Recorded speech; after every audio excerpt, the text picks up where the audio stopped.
Negotiations, compromises, and war. Key takeaways from Zelensky's interview with Piers Morgan next.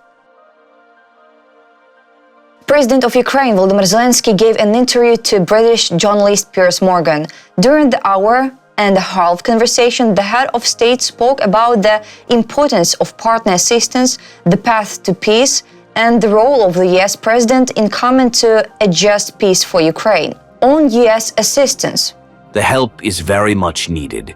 The aid is not stopped today. It is going on as it has been going on for the last year or year and a half, when some processes were slowed down. Unfortunately, important things did not come to us in time, but over time they did come, which made it possible to support our army, strengthen the armed forces, and, of course, defend ourselves against the enemy. He also added that Ukraine has begun to produce more weapons, with 40% of the total for 2025 being domestic. Of course, without US assistance, or with very slow assistance, we can lose our territories. It won't happen so suddenly as they say, or even some people think. Some enemies, as they want it to happen, it won't happen like that. We will stand strong enough. But of course, if the US contribution to Ukraine's defense and security today reaches 30%, you can imagine what will happen to us without these 30%. If the United States stops helping Ukraine, it will have an impact on European leaders and the amount of European aid will decrease, he explained. And then we will depend not only on the assistance of the United States, but also on the risk of disruption of assistance from European countries. And then it will no longer be 30% or 35%. It will be at least 60% of our aid. And so this risk of losing our territory and Putin's victory will certainly increase. On Ukrainians' elections and legitimacy, Putin's only wish is that we do not exist. It is clear that I am not suitable for them because they need their puppet man here. They need their man to run Ukraine. As for my legitimacy, I was elected by 73% of my population. Our people of Ukraine, 73%, Zelenskyy said, commenting on Putin's statements about the illegitimacy of the Ukrainian president. Speaking about the likelihood of elections in Ukraine, Zelenskyy once again noted that it is impossible to hold a vote during the war. Of course, the war will end. The hot phase of the war will end. And when martial law is lifted, elections will be announced.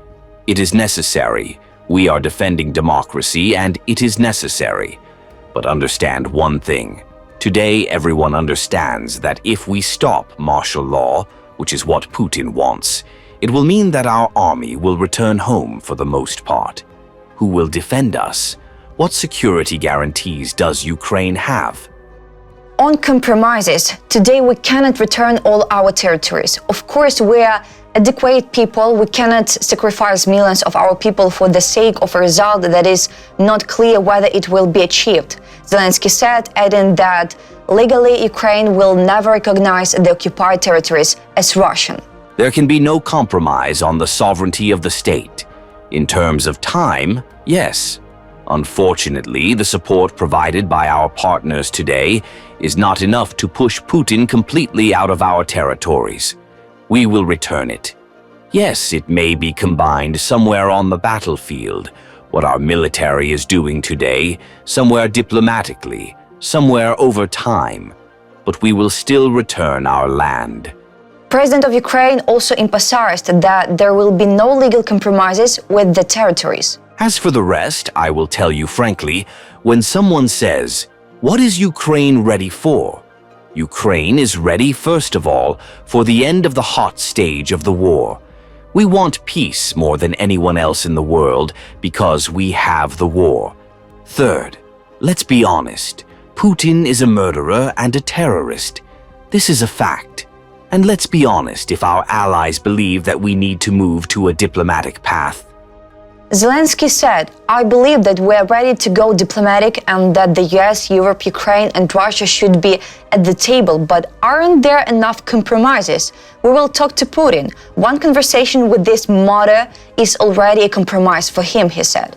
Zelenskyy added that it is necessary to stabilize the situation as fairly and strongly as possible without risks for Ukraine, for Europe, and for the world.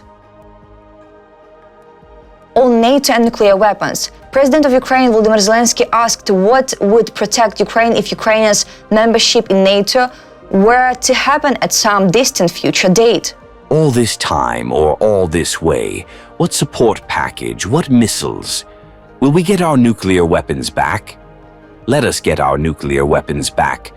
Or we will be given a package of long-range missiles in such a quantity that we can stop Russia. I'm not sure about that, although it would definitely help. On the other hand, what missiles can stop Russia's nuclear missiles? This is a rhetorical question.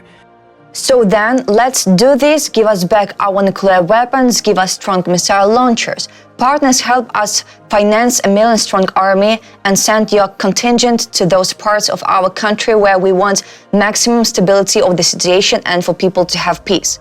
Zelenskyy added that if Ukraine is not in NATO, then why is Putin on Ukrainian land? Putin attacked Ukraine because he was afraid that Ukraine would become a NATO member, but we are not NATO members. Get off our land.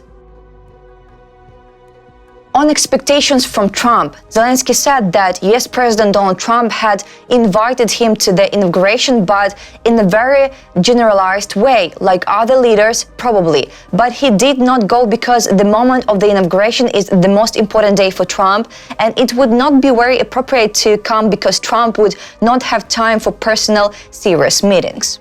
He has a lot of domestic issues, but historically, we need to end the war on his watch. And we really need to. I think it is important for us not to delay and to do everything to prepare a common vision, a plan that is clear, simple. If it can be simple, of course, ending the war cannot be simple. But we should concentrate as much as possible on ensuring that the war ends without prospects of its return. He also added that Ukraine deserves a just peace, and today the timing of the agreements, the strength of these agreements depends on President Trump. That's all for today. Thanks for watching this video. Like and subscribe.